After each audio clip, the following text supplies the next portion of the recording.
कसे तुम्ही? मस्त ना? मस्तच असायला हवेत. तर हे वर्ष अगदी तुम्हाला सुख समृद्धीचं, भरभराटीचं आणि आनंदाचं जावो. तर आज पाडव्याच्या दिवशी मी असं सर्व पुरी भाजी, श्रीखंड आणि पुलाव वगैरे केलेला आहे आणि स्वामींना नैवेद्य वगैरे दाखवून पूजा वगैरे झालेली आहे आणि छान असं मस्त वाटलेलं आहे. सणासुदीचं कसं छान वाटतं, जेवण वगैरे खूप चांगलं असतं, वेगळं असतं थोडंसं. तर आज मी बनवलेली आहे पुरी आणि सकाळ उठून होता प्रकट दिन स्वामींचा, तर म्हटलं उद्या पुरणपोळी बनवायचीच आहे म्हणून मग आज मी बनवली पुरी भाजी पाडव्याची, दोन्ही एकत्र मिळून मी व्लॉग बनवलेला आहे. तर आता दुसऱ्या दिवशी मी स्वामींच्याशी अभिषेक वगैरे करून घेतलेला आहे. स्वामींचा आज 31 मार्च प्रकट दिन होता, तर छान असा म्हटलं स्वामींचा अभिषेक करून घ्यावा. तर श्री स्वामी समर्थ, श्री स्वामी समर्थ, श्री स्वामी समर्थ, श्री स्वामी समर्थ असं म्हणत आपल्याला अभिषेक करायचा आहे. नेहमी स्वामींचा अभिषेक करत असताना ताटामध्ये पहिल्यांदा तांदूळ टाकून मगच त्याच्यावर मूर्ती ठेवून स्वामींचा अभिषेक आपल्याला करून घ्यायचा आहे. आणि छान असं कपडे वगैरे वस्त्र स्वामींना घालून स्वामींच्या आसनावर स्वामींना मी हे केलेलं आहे. फुलं वगैरे, हार वगैरे सर्व घालून घेतलेलं आहे. छान अशी पूजा झालेली आहे. माझं सकाळचीच पूजा झाली की खूप छान मन प्रसन्न, खूप छान असं घरात वातावरण सणासुदीचं खूप छान असं आपल्याला वाटतं. तर वर्षातून एकदा येणारा हा सण आपल्याला गुढीपाडवा खूप छान वाटतं, गुढी वगैरे उभारताना. तर ह्या वेळेला काय मला असं सर्व काम करायचं होतं, तर साडी वगैरे सकाळची घालायला जमली नाही, तर खूप गडबडीत होतं, जेवण वगैरे करायचं होतं, पूजा करायची होती. तर अशी झालेली आहे माझी पूजा वगैरे. कसं वाटतंय तुम्हाला? तुम्ही स्वामींचं दर्शन घ्या. तर म्हटलं आज थोडंसं स्वामींचं स्वामीचरित्र सारामृत वाचून घ्यावं. तर आता पूजा वगैरे झालेली आहे, थोडं म्हटलं 2 अध्याय वाचावं म्हणून बसलेले आहे वाचायला. तर वाचून वगैरे घेतलं मी.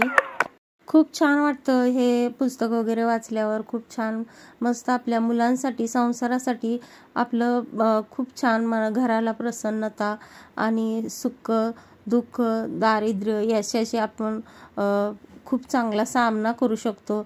खूप चांगलं आपल्या घरामध्ये बरकत वाढते आणि आपल्या मनालाही खूप छान असं वाटतं. अशासाठी आपण हे करावंच लागतं. तर आता 2 माळ जप ही मी करून घेतलेला आहे सकाळीच, कारण संध्याकाळी पण कसं होत नाही कधी कधी सर्व म्हणजे जेवण वगैरे सर्व आपलं तसं टाईम काढून करायला गेलं तर होतं, पण कधी कधी काय होतं दिवसभर सणासुदीचं कसं काम आपलं वाढलेलं असतं आणि पोळ्या वगैरे करायचं म्हटलं तर वेळ लागतो. तर आता आरती करून घेत आहे. तू अवतरलासी जगद्गुरु राया तू फिरसी, जय देव श्री स्वामी समर्था. आरती व वाळू चरणी ठेवली माता, भक्त वत्सल करा तू एक होती, म्हणून शरण आलो तुमच्या चरणाशी. जय देव जय श्री स्वामी समर्था.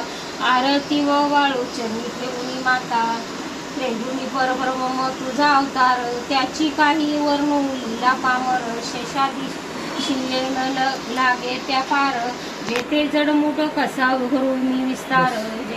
जय देव देवा तू स्वामी राया, निर्जन मुनी रजर व्याती भावे तव पाय. तर काय होतं कधी कधी आपल्याला ते शब्द तोंडात बसत नाहीत, तर हाड जातात, तर पटकन असं पटापट म्हणायला येत नाही आरती, आपल्याला एवढी सवय नसते, तरी पण सवय होत आलेली आहे मला. आता इथं बघा स्वामींचं आवडींचं सर्व जेवण मी बनवणार आहे. खीर बनवली, येळवण्याची आमटी म्हणजे कटाची आमटी बनवली, पुरण वगैरे वाटून घेत आहे, पुरण वगैरे वाटलेलं आहे. छान असं बघा कांद्याची भजी ही केलेली आहेत. स्वामींच्या आवडीचं सर्व प्रकट दिना दिवशी जेवण बनवत आहे, गुळवणी वगैरे केलेलं आहे. छान असं आवडीचं सर्व जेवण आज मी स्वामींच्या बनवणार आहे. तर आता सर्व काही मी एवढं व्हिडिओ घेत बसलेलं नाही, शॉर्ट मी व्हिडिओ घेतलेला आहे. छान असं बघा आता माझं सर्व झालेलं आहे आणि आजीला म्हटलं पहिल्यांदा आता पोळी आहे, दूध वगैरे भरवून घेतलेलं आहे. आजच्या छोट्याशा व्हिडिओ मी बनवलेला आहे. तर कसा वाटला व्हिडिओ तेही कमेंट्समध्ये जरूर सांगा आणि असे छान छान व्हिडिओ पाहण्यासाठी चॅनलला नक्की सबस्क्राईब करून सबस्क्राईबच्या बाजूला बेल आयकन दाबा. तर आजी आता आजारातून उठलेले आहे, पण खाते हातानं, तरीही मी म्हटलं थोडंसं भरवावं आणि बाजूला बसून मी भरवूनच घेते. तर आता बघा थोडंसं बाहेर आलेलं आहे, गावी मला जायचं होतं. तर गावी थोडंसं फंक्शन आहे, तर त्याच्यासाठी साड्या हव्या होत्या द्यायला. तर साड्या बघत आहे मी. आणि बघू शकता साड्या एवढ्या आता खूप महाग झालेल्या आहेत, तरी पण देण्याच्या लायकीच्या म्हटलं 250-300 पर्यंत तरी बघाव्यात म्हणून बघत होते. बघू शकता खूप छान आहे. हिंदमाताला खरेदी केले. कमीत कमी 1 ते 2 डझन साड्या घेतलेल्या आहेत. ह्या बघा अशा घेतल्या. तर आता बघा साड्या घेऊन झालेल्या आहेत माझ्या. तर परत आली घरी. आता स्वामींच्या फोटोंना वगैरे हार घालून घेतला. संध्याकाळचा हार वगैरे राहिलेलाच घालायचा. फुलं वगैरे नुसती वाहिलेली होती सकाळी. तर म्हटलं आता हार वगैरे घालून घेऊन परत आरती वगैरे करून घ्यावी म्हणून परत एकदा मग थोडं नैवेद्य वगैरे दाखवून घेतला आणि आरती वगैरे करून घेतली. आणि आज छोटासाच व्लॉग बनवलेला आहे मी. तर अशा छान छान व्हिडिओसाठी नक्की चॅनलला सबस्क्राईब करून सबस्क्राईबच्या बाजूला बेल आयकन नक्की दाबा. तर भेटूयात लवकरच नेक्स्ट व्हिडिओमध्ये. व्हिडिओ इथपर्यंत बघण्यासाठी thank you. Thanks for watching. Shri Swami Samarth.